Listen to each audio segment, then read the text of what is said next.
नवरा बायकोची रोजच भांडणं व्हायची. नवरा म्हणायचा मी गाड्यासारखा गडी आणि मला बायकांची कामं तू लावती. दळणं मी आणायची, दळणाच्या पिशव्या मनाला लावती. माझं मित्र तिथं चौकात बसलेले असतात, ती म्हणतात हे बैल आहे, बायकोच ऐक तू बैल आहे, माझा अपमान होतो. गाड्यासारखा गडी मला दळणाच्या पिशव्या नाही लावती. बायको म्हणजे गाड्याला गिळायला लागत नाही. आता ही शब्द तुमचं तुम्हीच बोलू जाणं, ही कुठल्या डिक्शनरी सापणार नाही. तो म्हणला एक तुझ्याबरोबर मला काय वाद घालायचा नाही.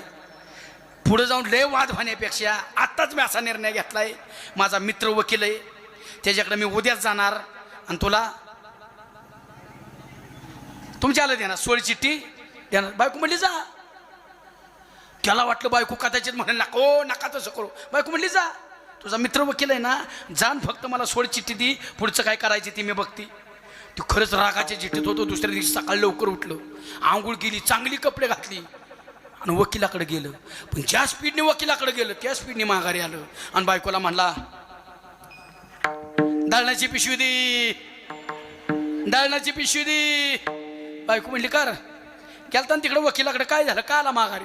काय सांगून कुठल्या तोंडाने सांगू? ज्याच्याकडे घटस्फोट घ्यायला गेलतो ना तो स्वतः भांडी घासत होता, त्याची अवस्था बघितली, म्हटलं त्याच्यापेक्षा आपलं चांगलं आहे म्हणून माघारी आलो.